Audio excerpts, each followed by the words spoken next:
India TV के चुनाव मंच में आचार्य प्रमोद कृष्णम का कांग्रेस पर तगड़ा प्रहार। कहा, बहुत दिनों से मुझ पर एक बोझ था। कांग्रेस के बड़े नेताओं ने मुझे पार्टी से निकालकर वो बोझ उतार दिया। आचार्य प्रमोद कृष्णम बोले, महात्मा गांधी के रास्ते से भटककर जिन्ना के रास्ते पर चल रही है कांग्रेस। भारत तेरे टुकड़े होंगे का नारा लगाने वाले लोग अब कांग्रेस में। बीजेपी के चलते नहीं, अपने कुकर्मों के चलते जेल गए अरविंद केजरीवाल। कोर्ट ने ईडी के सबूतों को सही पाया। इंडिया टीवी के चुनाव मंच पर बोली नई दिल्ली सीट से बीजेपी उम्मीदवार बांसुरी स्वराज। जेल में केजरीवाल की सेहत को लेकर बांसुरी स्वराज का बड़ा बयान। कहा, राजनीतिक फायदे के लिए अपनी सेहत से खिलवाड़ न करें मुख्यमंत्री। इंडिया टीवी के चुनाव मंच पर रेल मंत्री अश्विनी वैष्णव ने गिनाई मोदी सरकार की उपलब्धियां। कहा, पीएम मोदी ने किया रेलवे का ट्रांसफॉर्मेशन, आज हर ओर दिख रहा है विकास। इंडिया टीवी के चुनाव मंच से अश्विनी वैष्णव का राहुल गांधी पर अटैक। कहा, राहुल गांधी को आंकड़ों के साथ रखनी चाहिए अपनी बात। लोग जो पढ़ा देते हैं वही बोलते हैं राहुल। अरविंद केजरीवाल को तिहाड़ जेल में मारने की साजिश। इंडिया टीवी के चुनाव मंच से आम आदमी पार्टी के सांसद संजय सिंह ने केंद्र की मोदी सरकार पर लगाया आरोप। संजय सिंह का सीधे मोदी पर अटैक। कहा, केंद्रीय जांच एजेंसियों का दुरुपयोग कर रहे हैं प्रधानमंत्री। चुनी हुई सरकारों को गिराने की साजिश, सिर्फ झूठ बोलना ही मोदी की गारंटी। मोदी को वोट करने वाले सब लोगों ने वोट किया, विपक्ष को वोट देने वाले घर से नहीं निकले। कम वोटिंग को लेकर बोले उत्तराखंड के सीएम पुष्कर सिंह धामी। 60 साल में कांग्रेस ने वोट बैंक के लिए सिर्फ एक वर्ग विशेष की चिंता की। अब मोदी जी उसे बता रहे हैं तो बिलबिलाने की जरूरत क्यों। इंडिया टीवी के चुनाव मंच पर बोले पुष्कर सिंह धामी। देश को सनातन मुक्त और श्री राम मुक्त बनाना चाहती थी कांग्रेस, इसलिए मुझे कांग्रेस मुक्त होना पड़ा। इंडिया टीवी के चुनाव मंच पर बोले गौरव वल्लभ बोले, देश की किसी संवैधानिक संस्था को नहीं मानती कांग्रेस। हर रोज देश के वेल्थ क्रिएटर्स को गाली देते हैं पार्टी के नेता। हम पार्टी के लिए बहुत कमिटेड थे, लेकिन हमें धक्का मारा गया। कांग्रेस में स्वाभिमान को ठेस पहुंचाने का षड्यंत्र रोहन गुप्ता ने इंडिया टीवी के चुनाव मंच पर बताई कांग्रेस छोड़ने की वजह। रोहन गुप्ता बोले, पिछले 2 साल से वामपंथी मानसिकता की शिकार हो गई है कांग्रेस। विरोध के नाम पर सिर्फ गाली देना ही कांग्रेस का काम। आंख और कान बंद करके बैठी है पार्टी। बीजेपी के रहते कोई आरक्षण खत्म नहीं कर सकता। कांग्रेस ओबीसी का आरक्षण मुस्लिमों को देना चाहती है।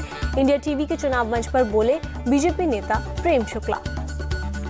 सनातन के अपमान को लेकर इंडिया अलायंस पर बरसे बीजेपी के प्रेम शुक्ला। कहा, इनके नेताओं ने सनातन को एड्स और HIV बताया।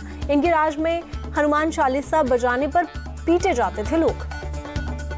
कांग्रेस के मैनिफेस्टो पर झूठ फैला रहे हैं पीएम मोदी। सवालों का जवाब देने का साहस नहीं, इसलिए कर रहे हैं ऐसी बातें। इंडिया टीवी के चुनाव मंच पर बोले कांग्रेस नेता अभय दुबे।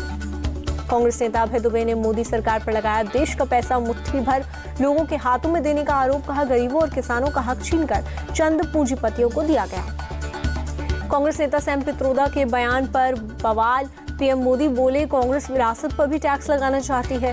कांग्रेस का जिंदगी के साथ भी जिंदगी के बाद भी लूट का प्लान। गृह मंत्री अमित शाह बोले, सैम पित्रोदा के बयान के बाद कांग्रेस पार्टी पूरी तरह बेनकाब हुई। कांग्रेस का मकसद साफ हुआ। सैम पित्रोदा के बयान पर बोले कांग्रेस चीफ खड़गे, कांग्रेस की कोई ऐसी मंशा नहीं है। सैम पित्रोदा का बयान माओवादी मानसिकता, देश में मानसिकता नहीं चलेगी। केंद्रीय मंत्री प्रहलाद जोशी का बयान, कांग्रेस के इरादे देश के लिए खतरनाक। सैम पित्रोदा ने कांग्रेस के घोषणा पत्र का एक्सरे कर दिया।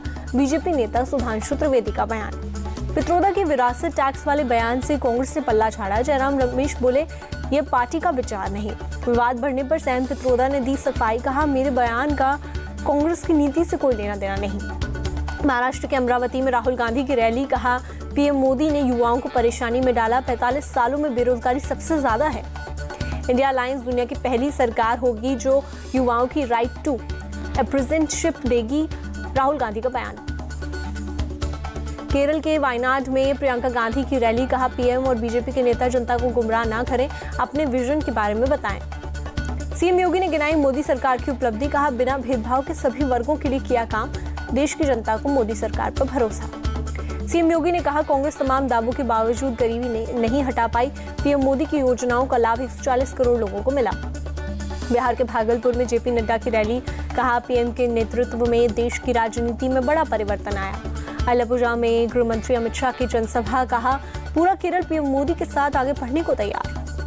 पूर्णिया में चुनाव प्रचार में जुटे तेजस्वी यादव। पूछा, केंद्र सरकार बताए उन्होंने बिहार के लिए क्या किया है। तेजस्वी यादव ने कहा, देश में इंडिया और एनडीए के बीच लड़ाई। इंडिया अलायंस संविधान बचाना चाहता है और एनडीए इसे खत्म करना चाहता है। बिहार में आरजेडी का वोट खिसक रहा, 4 जून को खाता भी नहीं खोलेगा, चिराग पासवान का बयान। बिहार में नौकरी मतलब तेजस्वी यादव, आरजेडी नेता मनोज कुमार झा का बयान। बिहार के किशनगंज में एआईएमआईएम चीफ असदुद्दीन ओवैसी की रैली, कहा कांग्रेस, जेडीयू और बीजेपी में कोई फर्क नहीं है। असदुद्दीन ओवैसी ने कहा, पीएम मोदी की एक ही गारंटी, मुसलमानों से नफरत की। मोदी 2002 से यही कर रहे हैं। अटकलों को सपा चीफ अखिलेश यादव ने दिया विराम, कहा कन्नौज से कौन चुनाव लड़ेगा, नामांकन के वक्त पता चल जाएगा।